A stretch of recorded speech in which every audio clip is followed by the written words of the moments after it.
할렐루야.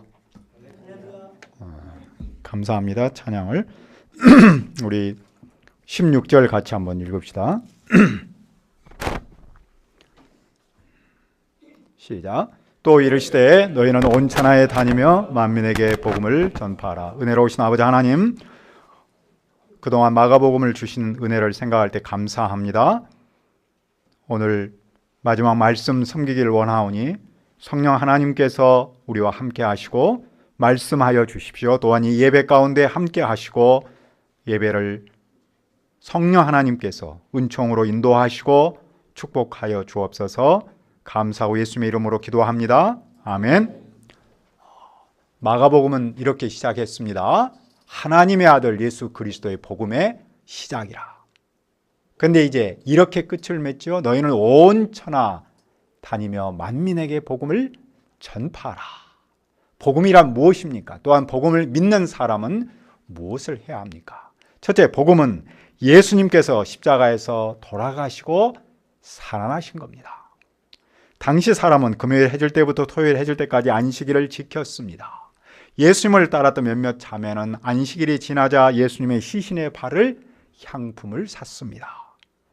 시신에 향품을 바르는 것은 관례였습니다. 그들은 안식 후 첫날 매우 일찍 예수님이 묻히셨던 그 무덤으로 갑니다. 여기서 안식 후 첫날은 보통의 일요일을 말하는데, 그러나 여기에 등장한 그 일요일은 역사적 일요일로 바뀌게 됐죠. 왜냐하면 그날은 예수님께서 살아나신 날이기 때문입니다.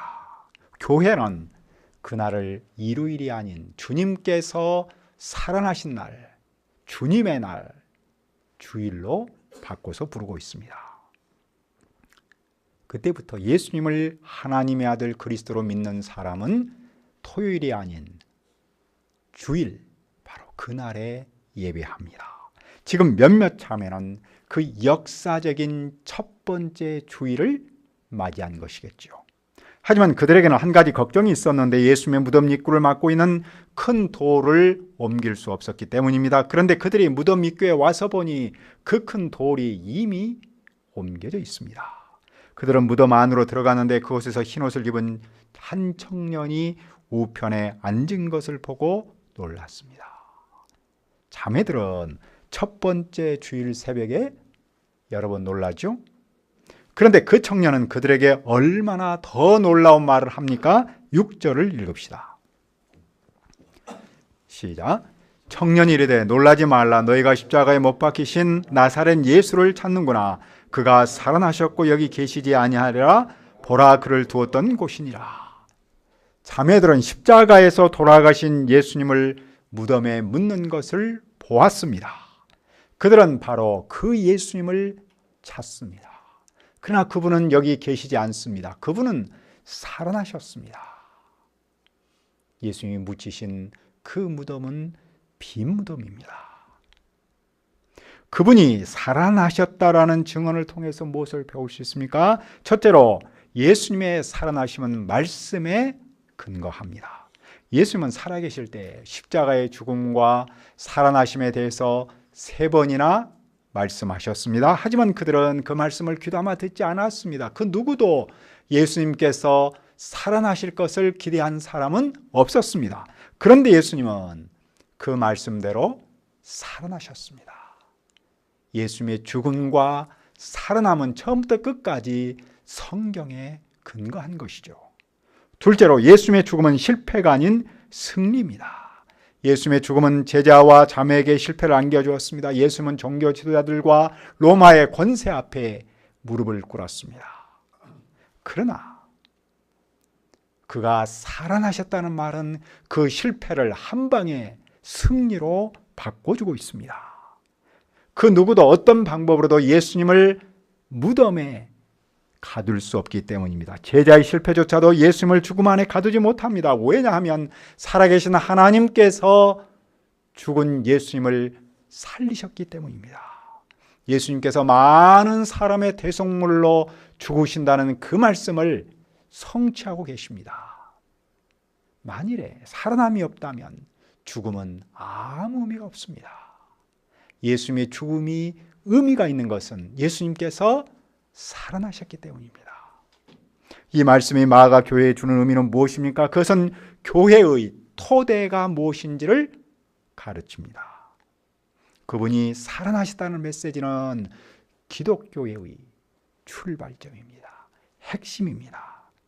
그 위에서 그들의 믿음이 시작했고 교회가 섰습니다. 그분의 살아나심이 없었다면 그들은 물론이고 교회도 존재할 수 없습니다. 다른 종교에도 강력한 윤리체계가 있습니다. 또한 죽음 후의 세계에 대해서 말합니다. 그럼 무엇이 다릅니까?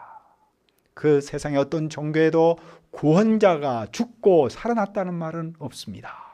오직 교회만이, 오직 기독교만이 구원자의 죽음과 살아나심을 강조한 것이죠.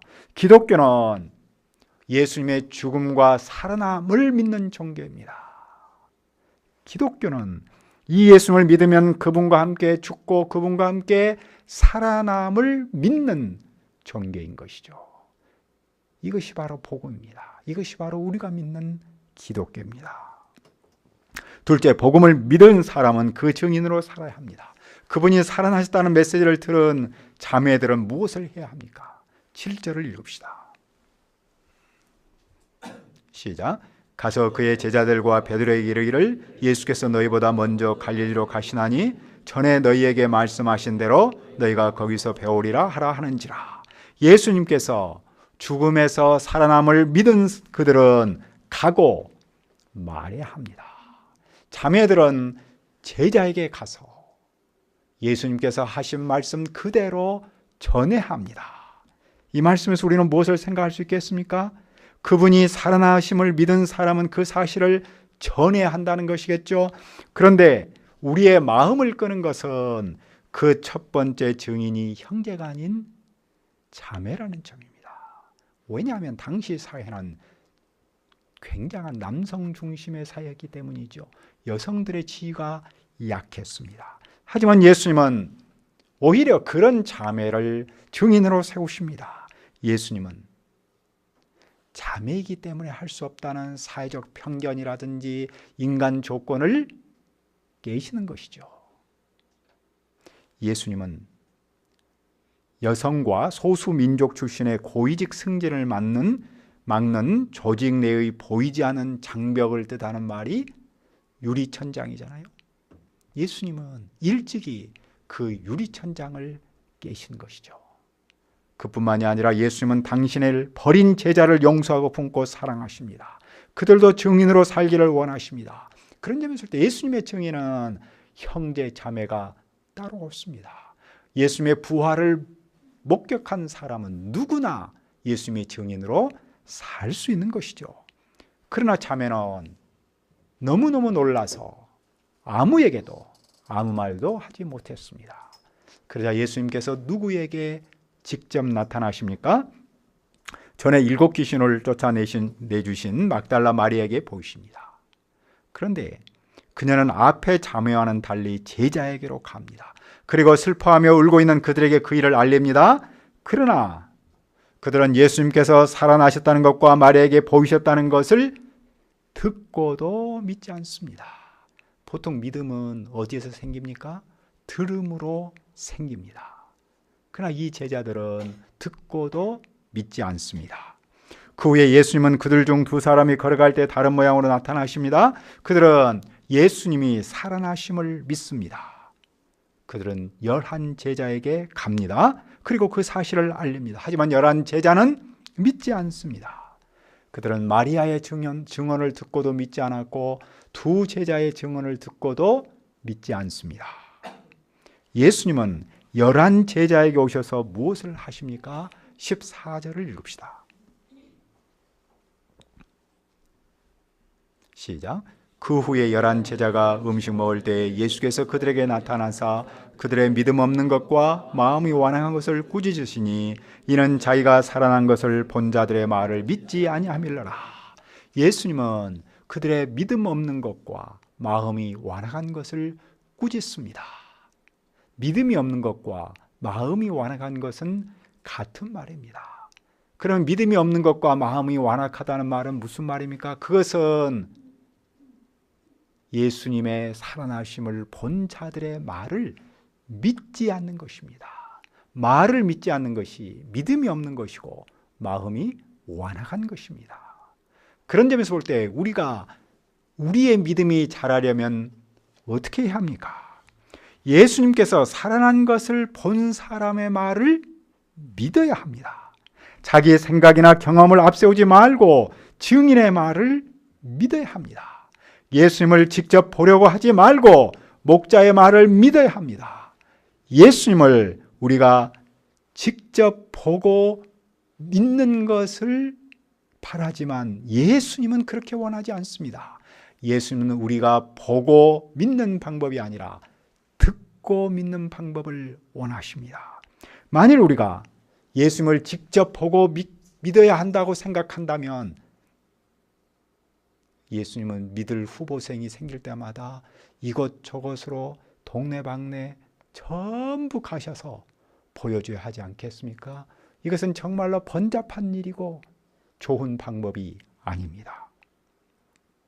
예수님은 증인이 증언하는 전도를 통해 믿음을 심습니다. 그 전도의 출발은 무엇입니까? 성경입니다. 성경은 목격자의 증언을 기록한 책입니다. 누구든지 믿음의 사람으로 자라려면 가장 먼저 성경을 듣고 믿어야 합니다.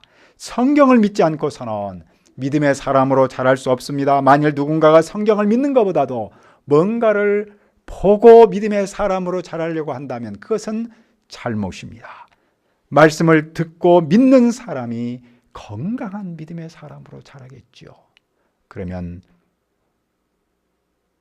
어떤 사람이 이런 말을 한다고 했을 때 우리는 어떻게 생각할 수 있습니까? 나는 왜 믿음이 잘 자라지 않는지 모르겠다. 그 말은 무슨 말일까요?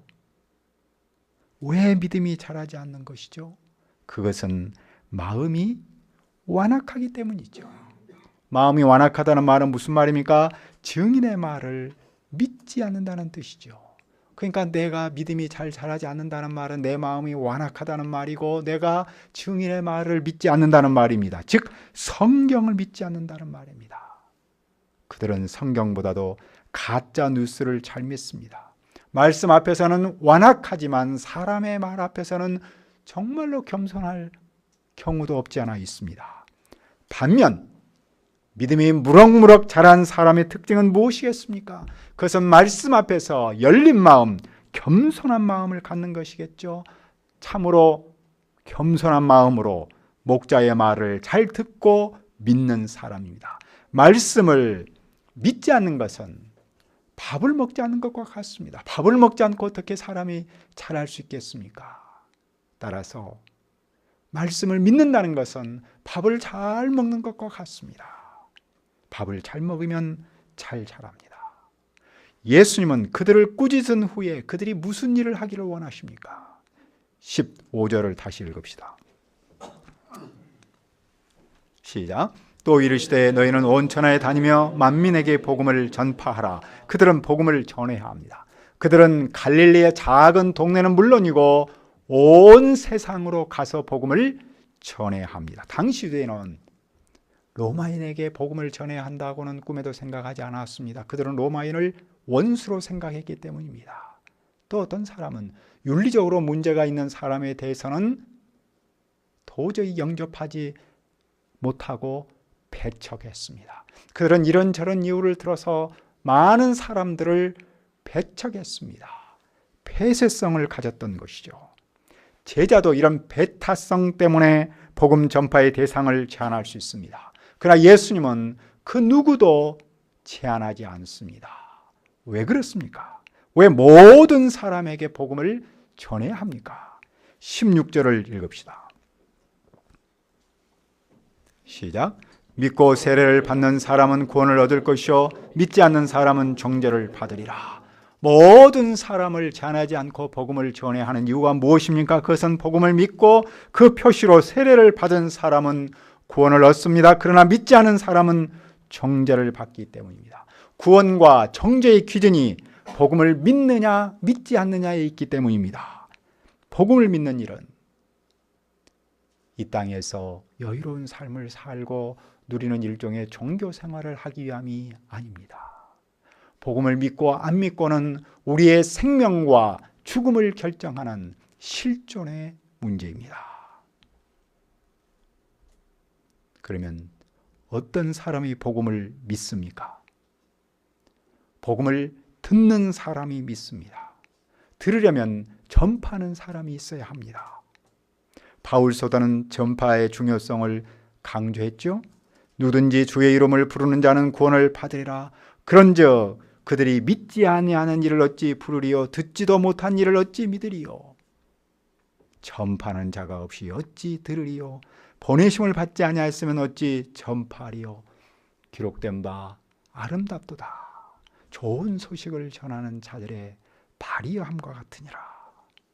그러므로 믿음의 사람, 교회의 존재 목적이 무엇입니까? 그것은 복음을 전파하는 일입니다.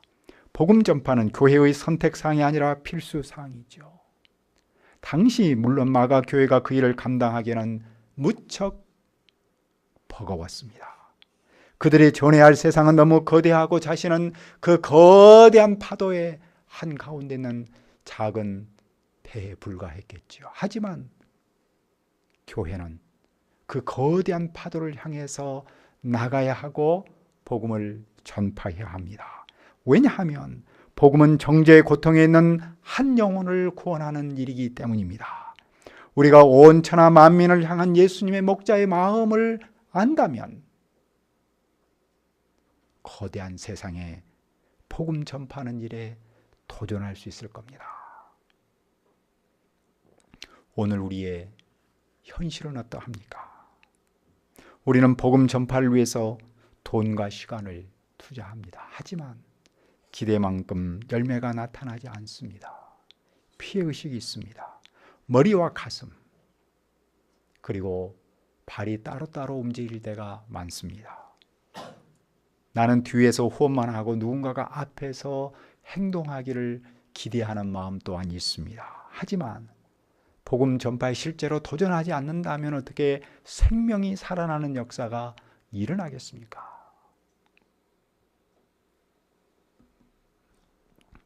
저와 성경을 공부하는 한 목사님이 최근 사역 때문에 몸과 마음이 지쳤습니다. 그런데 지난주에 한 교인이 병원에 입원했는데 새벽 2시에 급한 연락을 받았어요.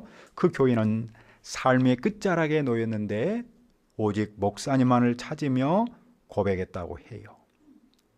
내가 삶의 끝자락에 와서 보니 정말로 소중한 것이 구원임을 알았습니다.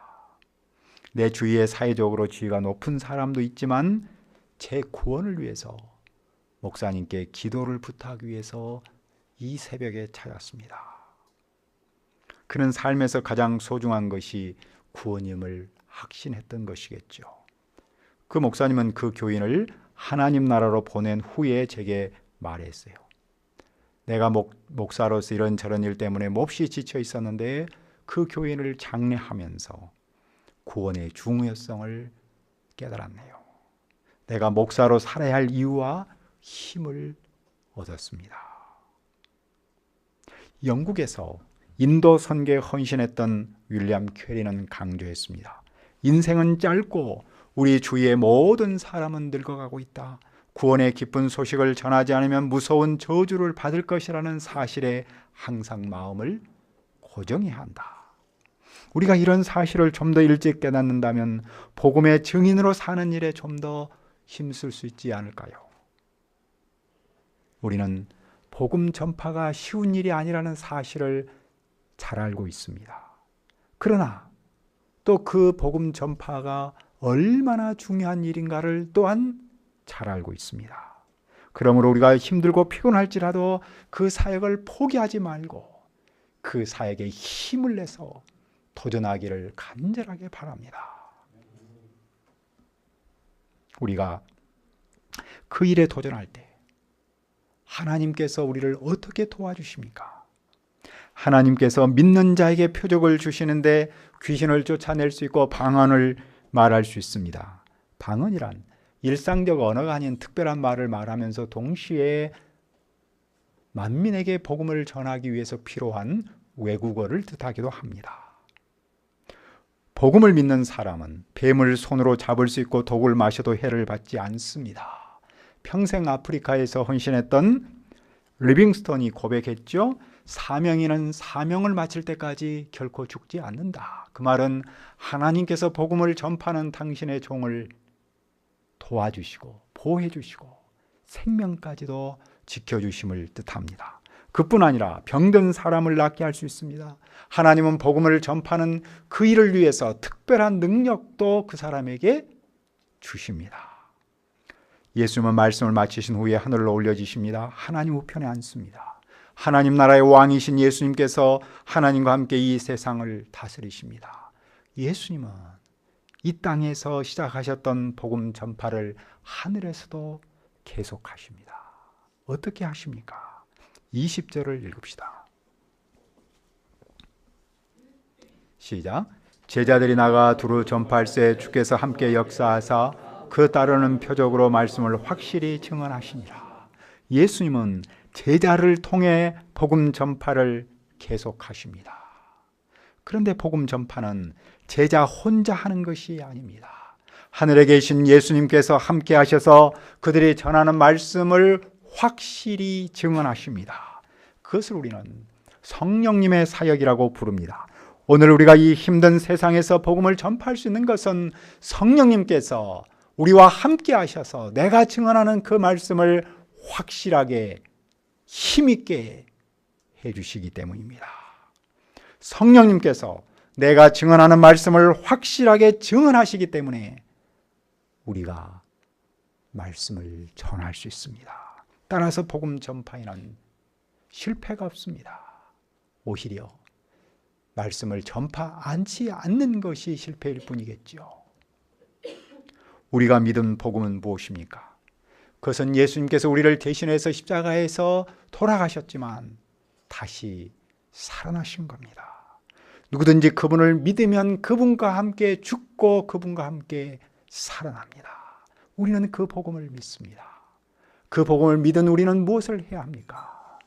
온 세상 만민에게 복음을 전파해야 합니다. 물론 그 일은 쉽지 않습니다. 그러나 하늘에 계신 우리 주님께서 성령님께서 내가 전하는 그 복음 사역에 함께 하시고 일하시고 담대하게 역사하십니다. 그러므로 우리는 그분을 믿음으로 그 일에 도전할 수 있습니다. 우리가 가장 가까이 있는 한 사람에게 복음을 전하는 일에 도전하기를 기도합니다. 은혜로우신 아버지 하나님, 예수님께서 다시 살아나신 것을 믿습니다. 우리 또한 그분과 함께 죽고 다시 살아날 줄을 믿습니다. 이제 우리가 그 주님을 증언하는, 온 세상에 전파하는 그 일을 감당하도록 도와주시옵소서. 지금도 성령님께서 이런 우리와 함께 하시고 그 일에 역사하신 줄을 믿습니다. 우리가 가장 가까이 있는 한 사람에게 예수님의 살아나심을 증언하는 증인의 삶을 살게 하시고 도전하도록 도와주시옵소서. 감사하고 예수님의 이름으로 기도합니다. 아멘.